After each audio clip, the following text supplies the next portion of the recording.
It's already been said, I'm Benny Brecht from Paderborn University in Germany. I'm not a professor, I have to say, I'm a doctor. I'm working in Christine Solberhorn's group, so she's the PI. And we're speaking today about modern technologies for quantum photonics. And I have two very different lectures. The first one is very heavy, really on technology, on device fabrication. How do we build devices that we can use for quantum photonics? The second lecture is more about underlying concepts, like how are we thinking, how are we using our degrees of freedom? And, well, you've already seen the second slide. For those of you who don't know where Paderborn is, most Germans actually don't, so it's not a problem not to know. Paderborn is a small town in North Rhine-Westphalia, roughly in the center of Germany. It's a very historic town with an old cathedral. We have this historic town hall. As you can see from the pictures, we always have good weather, which is one of the perks of being in Paderborn. And then a few words about our group. The Integrated Quantum Optics group in Paderborn largely separates into three subgroups. First subgroup is the technology subgroup. This is our clean room. This is where we fabricate our devices, and the group is led by Christoph Eigner. We're mainly working with lithium niobate and potassium titanyl phosphate, so KTP. Since recently, we're also working with lithium niobate on insulator, which is a very promising new material, which I will say a few words on towards the end of the lecture.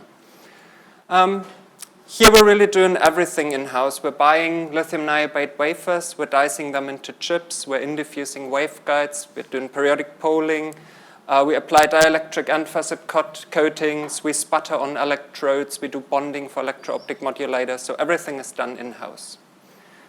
The second subgroup is the devices subgroup, which is led by Harald Herrmann.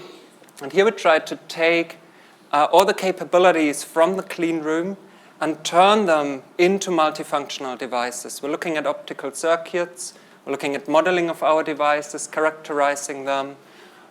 Some key devices are electro-optic modulators, which I will come through later in the lecture. We're also doing very rudimentary amount of packaging and fiber pigtailing to really get our devices to a point where they are hands-off in operation and we can just have them sitting on the table and doing the thing. The last subgroup is Quantum Networks group, which I'm leading. Here we're looking into ultra-fast quantum optics and quantum walks. And the idea here is really to look at fundamental quantum optics, quantum applications in the fields of quantum metrology, quantum communications, quantum simulations. We're very much working with techniques of time multiplexing. We're looking into topological effects, and that will be part of the next lecture. We're looking into temporal pulse modes and quantum pulse gating. Now, the outline of this lecture is the following. I'll first speak a bit about underlying concepts. Why do we want to do integrated quantum photonics in the first place? Why don't we just do it in bulk optics? I'll then introduce the device toolbox you need to have at your disposal if you want to build integrated quantum optical circuits. There's a number of devices that you need to have to be able to implement all functionalities that you may want. I'll then speak about our fabrication technology, how do we fabricate our devices, and I'll finish with an example of our home-on-a-chip circuit, which you can already see in the background of the slide. So why do we want to do integrated quantum photonics? These are two pictures. The left one is from Akira Furusawa's group in Tokyo. It's a picture of the continuous variable quantum teleportation experiment they set up. The right one is from a recent paper from Chanbai Pan's group, which was on 20-photon boson sampling in a 60-mode interferometer. These experiments show incredibly nice results. And they're really beautiful. But it's my very personal belief, and it's not a general opinion, but it's my very personal belief that this way of building an experiment is not scalable. What you can see here arrayed around the center block are 60 single-mode fiber couplings. And you can set them up. You can build 60 fiber couplings. If you're very dedicated, you can probably set up 100 fiber couplings, no problem. Now, if you're thinking, for instance, of a quantum computer, which you want to build with optics, you might need 1,000 or 5,000 or maybe 10,000 fiber couplings. And this is something you won't be doing in that architecture anymore. I don't think there is a way that you can actually do that. So one solution to that could be integrated quantum optics. And here is a paper from the late 60s from Stuart Miller. He was essentially the inventor of integrated optics back then. Because during the 60s, classical optics was facing a very similar problem. How do we build setups that we can actually scale in size and that we can make robust against environmental influence? Let me just read the abstract. This paper outlines a proposal for miniature form of laser beam circuitry. Index of refraction changes of the order of 10 to the minus 2 or 10 to the minus 3 in a substrate such as glass allow guided laser beams of widths near 10 microns. Photolithographic techniques may permit simultaneous construction of complex circuit patterns. This paper also indicates possible miniature forms for laser, modulator, and hybrids. If realized, this new art would facilitate isolating the laser circuit assembly from thermal, mechanical, and acoustic ambient changes through small overall size. Economy should ultimately result. And to date, this paper, in a sense, is very timely again. Because it almost reads like a roadmap for going from conventional classical integrated optics to integrated quantum optics. By just changing a few words, you can make that a paper that you could publish today without any problem. So you just chuck in quantum every here and there. Whenever it's about beam circuitries, you call them quantum circuitries. And at one point, you exchange laser for photon source. Then this abstract reads, this paper outlines a proposal for miniature form of quantum circuitry. Index of refraction changes of the order of 10 to the minus 2, 10 to the minus 3 in a substrate such as glass allow guided laser beams of width near 10 microns. Photolithographic techniques may permit simultaneous construction of complex circuit patterns. This paper also indicates possible miniature forms for photon source, modulator, and hybrids. If realized, this new art would facilitate isolating the quantum circuit assembly from thermal, mechanical, and acoustic ambient changes through small overall size. Economy should ultimately result. That very much reads like the quantum technology roadmap of the European Union, in a sense. Now, the idea, at least our approach to integrated quantum optics is not to reinvent the wheel, but to keep established ideas, but adapt them to quantum optics. Integrated optics is doing a great job. All the devices are working, so we don't have to think about reinventing all of them. We just have to see which of those we have to exchange in order to build quantum integrated optics instead of classical integrated optics. If you think about a quantum optical experiment that you would want to integrate, you will find that most of them have a very common structure. You have to create photons at some point. You will have a circuit that manipulates your photons, and at the end of the day, you have to detect your photons. Now, one objective of integrated quantum optics would be to actually integrate as many of those components as possible, maybe on one platform if you can. If not, you have to use a hybridized platform made of different materials, but ideally you want to stick to one platform as long as you can. So you want to make that overlap region in the center as big as possible for your choice of materials. And this is also not a terribly new idea. This is a picture from a paper from 2012 by Alanis Borugusic and Philip Walter, where they looked at photonic quantum simulator. You will find that this also consists of a source part where you generate photons, a circuit part where you manipulate them, and a detection part. The circuit part is always assumed to be linear, as in linear optical quantum computation.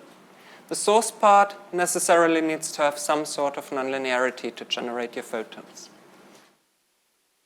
The benefit about that is that if you can build this in an integrated way, you can control many different spatial modes because you don't have to align them. They are inscribed in your material.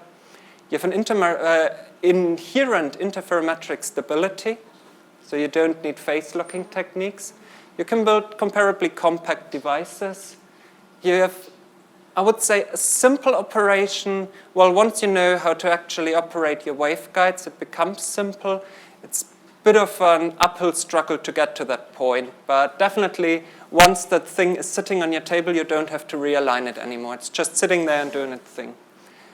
And you can have high efficiency in these architectures. There's a small question mark because we always have to battle losses. Whenever we're propagating through a material, there will be some sort of loss, which we don't have in free space propagation.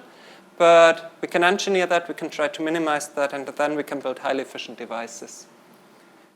Now the linear circuit part has been looked at, and I'm just flashing a few examples. It's not an exhaustive list. There's a lot of work from groups in Bristol who are looking on a silicon and insulator platform for integrated quantum photonics. There has been work in Rome from Paolo Mataloni's group, which they were looking at quantum walks in an integrated structure. That was a laser-written structure from Roberto Osolamo's group. There has been work in Oxford and by other groups looking at boson sampling in integrated structures, again in laser-written waveguides. However, the nonlinear source part is something that's not as easy to do. I'll come to the big why in a few slides, but it has to do with the Chi2 nonlinearity, which you need for some elements that you might want to use. Because of that, we chose to work with lithium niobate. Lithium niobate allows for the fabrication of low-loss waveguides. You can build integrated devices on lithium niobate. It has a Chi2 nonlinearity, which you can use for photon pair generation and electro-optic modulation. So with the electro-optic modulation, you can build fast switches. So conceivably, you can do feed-forward and feedback operations in your circuit. You can build all sorts of devices on lithium niobate. You can build photon pair generators. You can do polarization converters, phase shifters, frequency converters. And you can also include superconducting detectors directly on your substrate. Then you have to operate your substrate at cryogenic temperatures, but you don't have to couple to fibers anymore to go to your detectors. So we think that we can implement complex quantum circuits in lithium niobate, where for us the most complex thing we've done so far is the home-on-a-chip sample that I will show you later. Now, what device toolbox do you need if you want to build integrated quantum photonic networks? First of all, you need some sort of passive routing.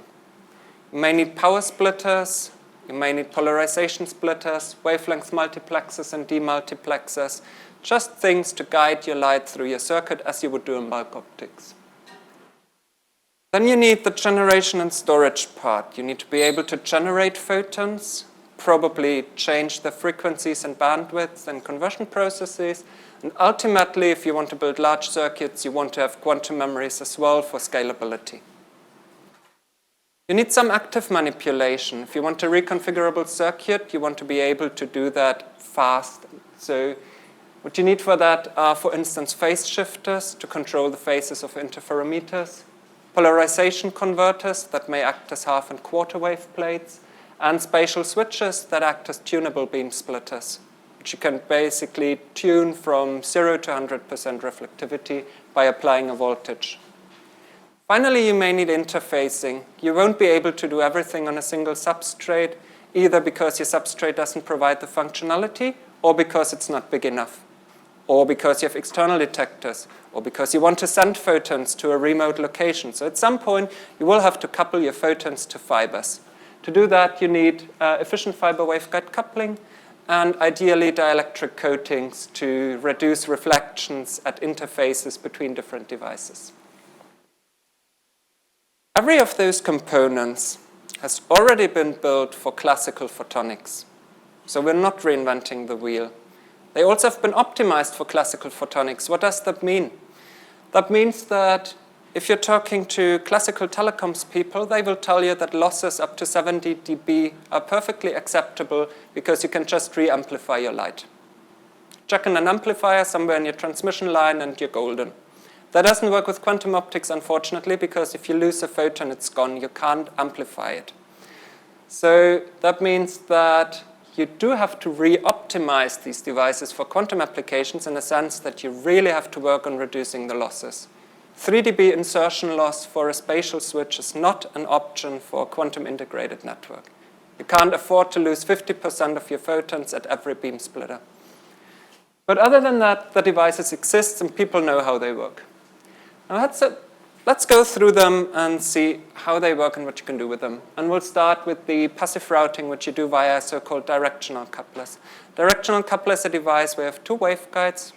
You bring them closely together such that the light can couple from one waveguide to the other.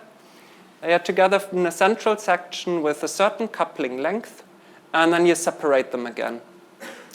And depending on how you design that device, you can build just simple power splitters, you can build wavelength division multiplexers, you can build polarization splitters, you can build any sort of interference device. So it can act as any sort of beam splitter that you would use otherwise in bulk optics. How does it work? Well, as long as the two waveguides are separated and there is no coupling between the waveguides, so your coupling constant is 0, you can describe the light in the waveguide mode description. So you're looking at either modes in waveguide 1 or modes in waveguide 2. And if your waveguides are identical, they will just have the same propagation constant. So they're just traveling along your waveguide, not talking to each other. You bring your waveguides closely together such that you have a coupling. You can't use the waveguide mode description anymore. You have to use an eigenmode description where you have a symmetric eigenmode that basically extends over both waveguides. You have an asymmetric eigenmode. Propagation constant of those will be modified by your coupling constant, leading to an interference between these two modes. You get a beating. The superposition of these two modes, if you just add them up, you will end up with light in waveguide 2 and no light in waveguide 1. If you subtract them, you will end up with light in waveguide 1 and no light in waveguide 2. So as these modes propagate along your coupling region, you will have beating between them, and you will couple back and forth from one waveguide to the other. You then, at the right point, separate the waveguides again. You have managed to couple light from one to the other. Here's an example of a wavelength division multiplexer where the aim is to separate light at 1320 nanometers from light at around 890 nanometers. Now, here you make use of the fact that different wavelengths have a different mode area. 890 nanometer light will be confined more strongly than 1300 nanometer light. So while 1300 nanometer light can couple between the waveguides, there is no coupling for the 890 nanometer light. This means that if you look at the output power in the cross state, meaning you're sending light in here, you're looking at the output down there, you see that there is no coupling for the 890 nanometer, regardless of the coupling length. But the 1320 light follows the sinusoidal pattern, and somewhere at around 9 millimeter coupling length, you have complete coupling of the 1320 to the lower channel, whereas the 890 is still in the upper channel. And this is where you want to operate your device. Looking at a polarization splitter, they are slightly different in geometry. They are so-called zero-gap couplers, where the two waveguides will actually touch each other in the center region. And these are couplers that you operate in a so-called low coupling order. This means that the light will not bounce back and forth between the waveguides many times upon propagation through coupling length, but only once or twice. This means on the one hand that you do have to hit your coupling length very precisely. Ideally, you want to be exactly at the trough here. As soon as you move out of that a little bit, you basically lose in splitting ratio. On the other hand, you get a very robust device as in it's comparably broadband in wavelength regime. And one thing you can see here is that for a coupling length of, in that case, 0.5 millimeter, that's a very short coupler, you get roughly 20 dB of splitting, which is sufficient for most applications that you want to do. And we typically have excess losses in these devices of below 0.5 dB. Now, let's turn to the active modulators, where we use electro-optic modulation. And for that, I quickly have to introduce, first of all, tell you that you do need a Chi2 nonlinearity for that. You can't build electro-optic modulators, for instance, in glass. So you do need the Chi2. Second, I have to say a few words about nonlinear polarization of a medium.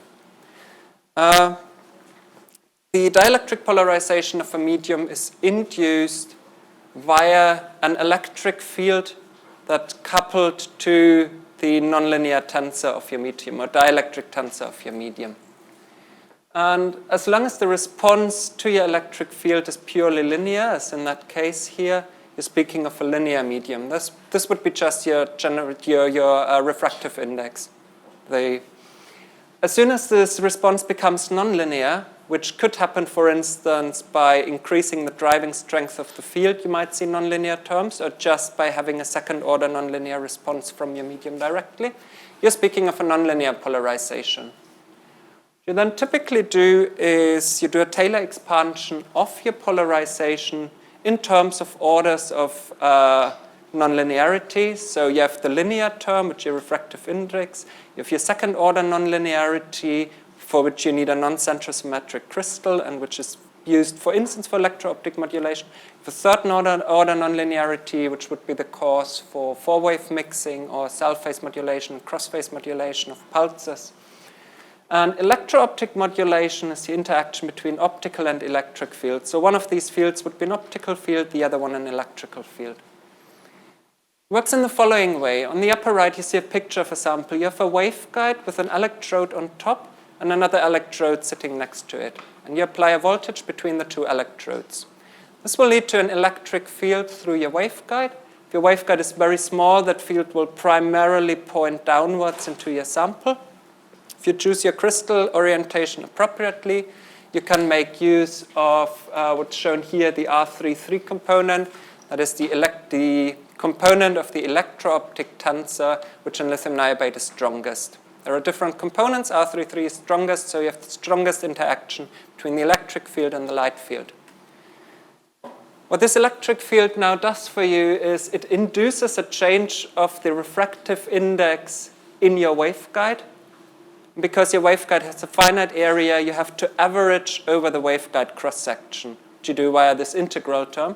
And then you get an effective index change that is dependent on the applied voltage. Because waveguides are very small, you only need very low voltages, so you can achieve very high driving speeds. You can achieve modulations in the order of up to 125 gigahertz in waveguide modulators, which is something you couldn't do in bulk cells. They're just too large. The most common sort of modulator is a Mach-Zehnder modulator. So it's a Mach-Zehnder interferometer, which you use for intensity modulation. And in that case, what you want to have is a very sophisticated arrangement of electrodes. There's 3 electrodes in total, 2 on top of 2 waveguides, 1 to the side. They have to be impedance matched, they have to be velocity matched. So it's really a feat of engineering building these things. But if you have one, you can operate them, for instance, at 40 gigahertz, which would be the standard telecom speed. Good thing about Mach-Zehnder modulators is you can just buy them. They are standard telecoms components. If you're working on telecom wavelength, you can go to any telecoms company and they will sell you Mach-Zehnder modulators. They typically look like that. They have fiber pigtails, they have input and output fibers. You typically have one plug for your radio signal, which you use to basically quickly modulate the light. You have a few more pins to apply some bias voltage, to choose the operation point, for instance. However, again, with these modulators, you're facing a problem of insertion loss. Typically, they would have something like 1 dB if you're careful with your fiber splices, meaning that you have 10% loss at a modulator. So you have 90% transmission. That doesn't sound too bad. Assume you want to build a 100 by 100 network of modulators. 0.9 to the power of 100 times 100 is an incredibly small number. So you wouldn't want to use these modulators for large quantum applications. Looking at polarization converters, we have to add one more thing which we hadn't before, and that's that gray structure inside the waveguide here. This is a periodic poling, and you need that to achieve phase matching between the 2 polarization modes. The reason for that is that lithium niobate is a birefringent material, meaning the 2 polarizations experience different refractive indices, so they will have different wave vectors inside your waveguide. If you want to convert from one polarization to the other, you have somehow to find a mechanism that allows you to match the two wave vectors. And you do that by introducing an additional momentum component via this periodic poling, by which you just flip the sign of the nonlinearity of the crystal periodically. And the poling period, which is called capital lambda here, will define this additional component in your phase matching. You can achieve what's called quasi-phase matching. You can build polarization converters. I won't be going into much more detail than that on that. Now, here are curves from a device we built in Paderborn. This is the response as a function of wavelength. And you can see we have an optimal conversion for something like 1587 nanometers in that specific device, and with a bandwidth of about 2 nanometers, which for an integrated device isn't too bad. 2 nanometers actually means that you can use it for pulsed light. You don't have to be CW, you don't have to hit that wavelength on spot. You can work with a reasonable bandwidth. At the same time, we use the conversion efficiency between TE and TM polarization as a function of the applied voltage. We can see we can basically switch from one polarization to the other. That would be a half-wave plate rotation with a voltage of about 10 volts. So that's something that's still doable, and you can still switch it reasonably fast. Now, moving on to the next part, generation and storage. I will be very quick, very brief on that one, because the next lecture focuses very much on parametric down conversion, so I don't want to double all of what I'm saying. First of all, again, we're looking at nonlinear optics in that case. Only now we're looking at the interaction of optical and optical fields. So where before we applied an electric field, now we have two optical fields coupling to the nonlinear, second-order nonlinearity of our material. The processes you will most often encounter in quantum photonics are second harmonic generation or frequency doubling, by which you double the frequency mainly of laser light. You would, for instance, do that if you were working in continuous variables. You needed your laser to actually also serve as a local oscillator for measuring quantum states. The next one is parametric down conversion, photon pair generation, where a strong pump beam induces the generation of signal and idler fields at lower frequencies. And the bottom two, sum and difference frequency generation, essentially are processes which use a strong pump field to translate the photon, the frequency of a weak field to either the sum of the frequencies or the difference of the frequencies. You could use that, for instance, if you're thinking about you have a quantum dot emitting photons at around 900 nanometers. You want to convert them to 1550 for telecommunications applications, sending them through fibers. You would use these kind of interfaces. A few quick words on parametric down conversion. In our case, guided wave parametric down conversion. We have a strong pump laser, which is propagating through our waveguide, which again has this periodic poling structure. Every once in a while, it might happen that a photon from the pump laser decays spontaneously into a pair of photons, then labeled signal and idler. Process has to obey energy conservation, meaning the frequency of signal and idler have to add up to the pump frequency. Process has to obey momentum conservation or phase matching, meaning that the propagation constants of signal and idler plus this additional contribution from the periodic poling have to add up to the pump wavelength. This helps you to choose which signal and idler wavelength are frequency matched, so it helps you to tune the wavelength of your generated photons. We're propagating through a waveguide, so we naturally have a strong field confinement, strong as opposed to focusing with a lens into a bulk crystal. And we can basically propagate with a focused spot over long propagation distances. This leads to a high efficiency. Typically, guided wave parametric down conversion is 3 to 4 orders of magnitude more efficient than bulk parametric down conversion. It's not necessarily a cleaner system. You do not necessarily get better quantum states, but you get many more of them, which in some cases can be very helpful. And with lithium niobate, you can go up to propagation length of about 90 millimeters. This is limited by the available size of lithium niobate wafers, which is 4 inches. So you can buy them in disks of about that size, and it's really hard to get larger material in a good enough quality for quantum applications. First guided wave parametric down conversion was demonstrated in Paderborn in the group of Wolfgang Sohler back in 1986. This was in lithium niobate, and they used birefringent phase matching, so no periodic poling, but using the birefringence of the crystal. And that's the spectrum they measured, where you can see the peak, the parametric down conversion peak at around 680 nanometers. The first quasi-phase matched parametric down conversion in a periodically poled waveguide was then demonstrated in 1993 in Nice. And the University of Nice is still a very strong center for integrated photonics, lithium niobate, waveguides, and everything you can do with them. Frequency conversion, I already briefly touched upon that. Assume you have a solid-state system, a matter qubit. This could be an ion, a trapped atom. This can be a quantum dot. This can be a color center and diamond. Pick your favorite. All of them typically will have wavelengths somewhere around the UV to visible region, where attenuation in optical fibers is prohibitively large. So you wouldn't want to send a UV photon through a fiber. It just doesn't make any sense. You would want to send your photon somewhere in the telecoms region, so either in the O band around 1300 or the C band around 1500, where the fiber losses are lowest. Mainly you would target the C band because that's the telecommunications band where classical telecommunications operates. However, for quantum communications, the O band might also be interesting because you don't have to worry about all the bright classical signals going back and forth through your network. Basically, 1300 nanometer band is empty, so you don't have noise.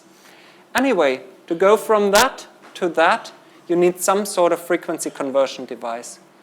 And this is just to give you a very brief overview of what people have been looking at in terms of quantum frequency conversion. So essentially converting single photon level light from one wavelength to the other.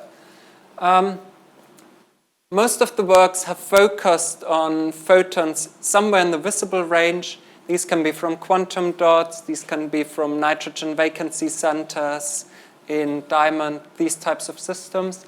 There was one demonstration in Southampton and Oxford where people tried converting light from 422 nanometers to 1550. Basically, the idea was that that would be an interface to link strontium ions to the telecommunications band, and strontium ions are interesting candidates for ion-trap quantum computing. And in our group, we are running two of these interfaces. We have one that is highly engineered. I will touch upon that in the next lecture, which is converting green to the telecom. And we've built another one, which is actually going down to 369 nanometers. That's a calcium transition, which we also linked, in that case, to the telecom O band. I have to say that 369 conversion was done in KTP, not in lithium niobate. Lithium niobate starts to absorb as hell somewhere below 400. So you can't use lithium niobate at 370 nanometers. Good, with that we come to the last part of the toolbox, and that's interfacing. And I'll start with the dielectric end facet coatings. I'll just give you an example. The interesting curve here is the red curve. The green curve is the transmission characteristics of a coating which we measure on a sample substrate made of glass. Glass has a different refractive index than lithium niobate, which you have to correct for. So the red curve is the response of the coating on lithium niobate. The setting we're looking at is parametric down conversion. You use strong light at 800 nanometers. You couple it to a waveguide, you generate photons at around 1600 nanometers, and at the end of the day, you want the photons at the output, but not your strong pump light. At the same time, you want the strong pump light to enter your waveguide efficiently. Lithium niobate has a high refractive index, meaning you have an interface loss of about 16% for 800 nanometers. You don't want to lose 16% of your pump light just because you didn't apply a dielectric coating. So what you can do is you apply coatings just as you would, for instance, for mirrors on the end facets. And in that case, the input facet has a coating that has a transmission of around 96% at 800 nanometers. We don't care about the longer wavelength for that coating. However, at the output, we want to get rid of our pump light but still transmit the photons efficiently. So you need a multi-band coating, which has a low transmission for the pump light. In that case, transmission for the pump light is below 1%, but a high transmission for the generated photons, which again is on the order of 95%. Being able to use these coatings actually helps you because you can get rid of a lot of additional filtering in your setups. And every component you can get rid of essentially means you have lower losses again, meaning you can add more components to your system, meaning you can build bigger networks. And that's what it's all about at the end of the day. Then waveguide to fiber coupling. That's a bit of a tricky thing because if you look at the spatial mode of a single mode fiber, that's a nice round blob. Now, lithium niobate waveguides, at least the titanium indifused waveguides we are using, are waveguides that are sitting exactly at the surface of the sample. So at the top of your waveguide, you have a refractive index jump from lithium niobate, about 2.2, to air, which is 1.0. That means that the modes coming out of a lithium niobate waveguide are slightly squeezed along this upper line here. That's basically the edge of the sample. However, if you do it correctly, you still get overlaps of about 93% without working too hard. So you optimize your fabrication parameters, you do your fiber coupling, you have less than 1 dB of losses to fiber interface. You can increase these efficiencies by further modifying your sample. For instance, you can add a cover layer on top of your waveguide, which has a refractive index that's lower than lithium niobate but bigger than air. That would lead to slight symmetrization of your mode, and that would increase these coupling efficiencies. Again, we're looking at a problem here where we're saying, well, we already have 93%. Why do we actually care? Well, we do care because if we can't go above 99%, we don't have to bother with trying to build big circuits where we have, for instance, 100 photons. Because 0.93 to the power of 100 is, again, a very small number. That's just a picture of the pigtailing setup. This is a sample. This is a fiber ferrule. This blue light are UV LEDs, which we use to cure the glue with which we glue the ferrule to the sample. So you basically try to optimize the coupling by monitoring the power. And once you found the ideal spot, you apply your glue, you cure the glue, and you hope that the glue actually cures such that the fiber isn't moving anymore. All right, waveguide fabrication, basically our fabrication technology. First of all, we fabricate waveguides. We do that by depositing a thin layer of titanium onto our lithium niobate substrates and then coating that with a photoresist. We then do mask photolithography to pattern the photoresist such that only strips are remaining. The next step is chemical etching of the titanium and removal of the photoresist, which means that the titanium only survives underneath the photoresist, so you have titanium strips running along your sample. Now you do indiffusion of the titanium indiffuses into the lithium niobate, increases the refractive index, and you have a guiding structure. Indiffusion happens at around 1060 degrees for roughly 8 hours for telecoms waveguides and around 30 hours for MIR waveguides. We can do both. With roughly these parameters, your waveguides will be single mode, so guide only one spatial mode. We typically do the diffusion in a platinum box. This is to avoid out-diffusion of titanium and also to avoid in-diffusion of other particles. The purer the titanium, the lower the waveguide losses. After fabrication, we do a mode characterization where we couple light from an EDFA that's just amplified spontaneous emission. You want incoherent light for that. Into a waveguide sample, we monitor it with a CCD camera.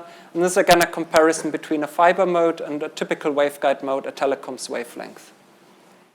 After that, we do a loss measurement. Our samples have an end-facet reflectivity of about 14% at telecoms. You can think of them as a Fabry-Perot resonator. You couple CW light to your resonator. Now you slowly change the resonator length. You do that by heating your sample. This will lead to intensity fringes at the output of your sample. If you know the reflectivity of your mirrors very well, the contrast of the fringes will tell you something about the losses inside your resonator. So you learn about the propagation losses in your waveguide in a non-destructive way. You don't have to do cutback measurements where you take a long sample, measure the coupling, cut it into short pieces, measure the coupling again. That's a typical trace that you see. From that you can then basically calculate the losses, and we're generally below 0.1 dB per centimeter. We can do better if we work really hard. Periodic polling. Few words about the physics behind that. This crystalline structure of lithium niobate, the red blobs are the oxygen layers, and the green and gray blobs are the niobium and lithium ions. And you can see that there is always one empty layer and then a mixture of lithium and niobium. That gives you spontaneous polarization. They too form an electric dipole. Now, periodic polling means that you apply an external electric field above the coercive field strength of lithium niobate. That's 21 kilovolts per millimeter. Our samples are 0.5 millimeter thick, so we have to apply fields of around 11 kilovolts. What that will do is shown in the following animation, I hope. Yeah. If you apply the electric field, the niobium ions will stay in the layer, but the lithium ions will be squeezed to the adjacent layer of oxygens. So you flip the direction of the spontaneous polarization of your material. This flips the direction of your nonlinearity. This, in turn, gives you the periodic polling. If you turn off the electric field, that polling is permanent, so you don't have to worry about domains flipping back. Again, we do periodic polling on the waveguides by starting with a layer of photoresist. We do photolithographic patterning. Now we carve out small holes from our waveguide. We apply the high voltage with liquid electrodes. Upon application of high voltage pulses, these domains start to grow. And if you stop at the right point, you get an exact 50-50 duty cycle of your periodic polling. This is an example of a periodically polled waveguide. That one has a polling period of 4.5 micrometers. When we started in Paderborn roughly 10 years ago, state-of-the-art was something like 7 micrometers, and people were telling us you can't poll waveguides with smaller periods. Today we can do sub-2 micron polling periods. It doesn't work on every sample, but we can do it. 4.5 microns we have under control. We can do that reliably. That specific waveguide has propagation loss of 0.02 dB per centimeter, so you're not losing a lot of light. We have a coupling to single mode fibers of more than 85%. And we're characterizing our samples in every way possible. We're doing linear characterization of losses of spatial modes. We're doing nonlinear characterizations for phase matching, so we're looking at second harmonic generation, some frequency generation, parametric down conversion. We do that for every waveguide on every sample just to give feedback to our technology. So if you were to collaborate with us and you would get a sample from us, you would know exactly what you were getting for every waveguide on that sample. Try and buy a waveguide sample from commercial vendors and ask them for characterization. It's a bit of an uphill struggle to get any information. Now, dielectric coatings, we use ion-assisted deposition, whereby a target material is deposited onto the samples. The ion-assisted deposition technique helps to form high-density coatings, which means they don't degrade over time due to instance, for instance, due to water absorption. So the coatings just stay there as they are. This is a picture of our coating machine and our coating technicians. We have 2 full-time cleanroom technicians. One is the expert on periodic polling. The other one is the expert on dielectric coatings. I've been told by our cleanroom guys it's more than just knowing the technique. You have to have the feeling for it, which I obviously don't have, so I'm staying with my quantum networks. Anyway, you can build mirrors from dielectric coatings. This is just an example of the reflectivity of a quarter wave stack. So each layer is a quarter wavelength of the target that you want to achieve. You can use different materials. We typically use titanium dioxide and silicon dioxide. It's another example again of a 3-band coating now. We are low transmissive at 532 nanometers with high transmission bands at 815.50. That was again a parametric down conversion source where we pumped with green light and generated photons at 815.50. This is the coating machine. You have a calotte into which you mount your samples. You have the two materials. You have your ion source, your electron guns, and then materials are deposited on the rotating calotte. Right. With that, in the last few minutes, let me show you, for this lecture, let me show you the homonet chip source. And first of all, some quantum devices that we've built. We've built a fully integrated plug-and-play single photon source. It's fully fiber coupled. You just plug in your laser on one end, you get out your photons at 2 fibers at the other end. And that source has been running for 3 years without any degradation of performance. We've built an integrated noon source where you pump with a laser pulse. You have a periodically poled directional coupler. At the output, you have a noon state, which is already separated into waveguide channels. We've built a photon triplet source where instead of generating photon pairs, you're generating photon triplets. We've also built a polarization entanglement source, which generates polarization entangled belt states, which again are already separated into 2 waveguides. So you can do fiber butt coupling. You don't have to do any additional external manipulation. The sample I want to talk about is our homonet chip sample. I think most of you are familiar with Hom interference. Just brief recap. 2 photons interfere at a balanced 50-50 beam splitter. There are 4 possibilities in principle. Both photons can leave the beam splitter at the left port or the right port, or both photons can be transmitted or reflected. If you do your quantum calculus and if the photons are indistinguishable, the center 2 possibilities cancel out and you're left with photon bunching. You measure that by looking at coincidence counts between the outputs of your beam splitter. As a function of indistinguishability, for instance, a time delay. If you scan your time delay and you measure coincidences, you will get this Hunge-Mandel dip, which ideally dips to below 50% visibility. That tells you you're non-classical. Right. What do you do if you want to build an Hunge-Mandel experiment? In bulk optics, you would start with a parametric down conversion source. That's a type 2 source. Photons have orthogonal polarizations. You separate them on a polarizing beam splitter. You introduce a time delay, you swap the polarization of 1 photon, you interfere them on a 50-50 beam splitter, you look for coincidences. We thought, let's do that on chip. Yep, there we go. The polarizing beam splitter is easy. That's a directional coupler. I've shown you that we can build them. Half-wave plates are easy. These are electro-optic modulators. We can build them. Beam splitters are easy. These are just directional couplers. We can build them again. The question was, how the hell do you build a tunable time delay on an integrated chip? You can't just stretch and compress a waveguide. It doesn't respond very well to doing that. It will typically break. So how do you do that?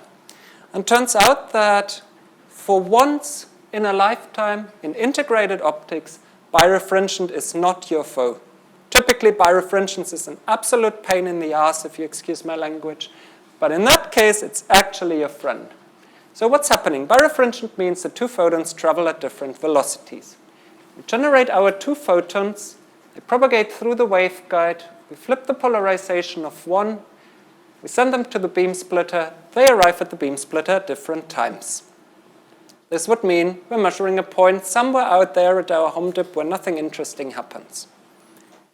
However, what you can do is you can add an additional polarization converter directly after your sample. What that one does for you, PDC generates your photons, they walk off from each other, you flip the polarizations, and formally fast photon becomes the slow photon and vice versa. Now the slow photon has time to catch up during propagation in your sample. If at the right time you switch the polarization of the now slow photon, they will propagate together and meet at the beam splitter.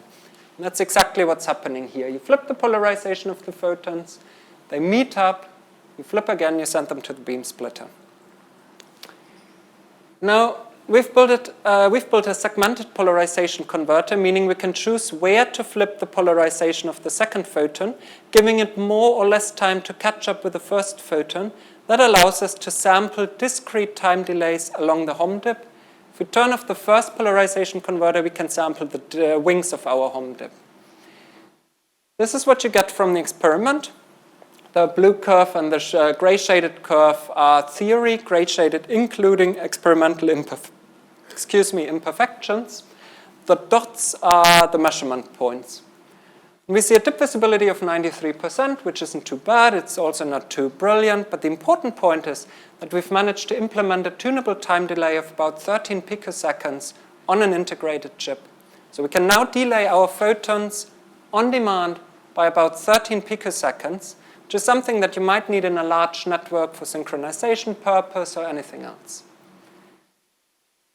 So we've built all of that. Where do we go from here? What are the next steps? I mean, essentially, we've kind of managed to take one of the quantum optical experiments and put it all on a single chip. Like, what's the big next step? Well, big next step is the following. We've built that thing. That waveguide chip is already 90 millimeters long. There is no way we can fit more components onto one single chip. The reason for that is that we're working with weakly guiding waveguides, so we have to build comparatively large structures. Contrast to that, there's that whole field of silicon and insulator photonics. This is a picture as an example from Dirk England's group at MIT. That chip comprises 88 Mach-Center interferometers with 2 thermo-optic phase shifters each on a sample that's about 5 millimeters long. Why can they do that? They can do it because silicon waveguides have this incredible high refractive index change to air. You have very small structures, you can do very small bending radii, and you have this high integration depth. And that's been optimized by industry. Computer chips are built on silicon technology. Combine these two. Take the high integration depth and the functionality of lithium niobate, and you end up with lithium niobate on insulator. Lithium niobate on insulator is a thin film material. You have a thin film of lithium niobate sitting on an insulator. The technique to build this was again developed in Paderborn by in Wolfgang Sohler's group. The guy responsible for that was Hui Hu. He's now back in China. He's running a company. He's selling that stuff. And by now this material is good enough for quantum applications. The losses are low enough for quantum applications. People are looking at that. People are looking at cascaded processes. People are looking at high efficiency couplers to reduce losses. People looking at low-loss circuits, people looking at niobate electro-optic modulators where they show modulation of up to 125 gigahertz. And I think that this is something where lithium niobate has to go towards to realize large quantum photonic networks on chip. Maria talked in that lecture about the underlying concepts of why we want to do integrated quantum photonics in Paderborn, why we think that bulk optics ultimately will not scale up to really large networks. I'm not saying that you shouldn't use bulk optics, because for many applications it's the easiest thing to do. But I don't think it will scale up to something like 10,000 modes. I don't see it. I've shown you the device toolbox that you need to have at your disposal if you want to do integrated photonics. Shown you our fabrication technology with which we can fabricate every single device from the device toolbox. I've finally shown you that we can combine them onto multifunctional chips and we can build quantum photonic circuits with our technology. With that, I want to thank you for the first lecture. It's a picture of our group. I'm also thanking our funding agencies. And just to let you know, we do have open positions as for PhD students as well for postdocs. And we typically have open positions even if we don't advertise them. So if you should ever be in the position of looking for a new position and you think this could be interesting, just get in touch with us and we can see what we can do. That's it for that lecture. I'm happy to answer questions if there are any. Thank you.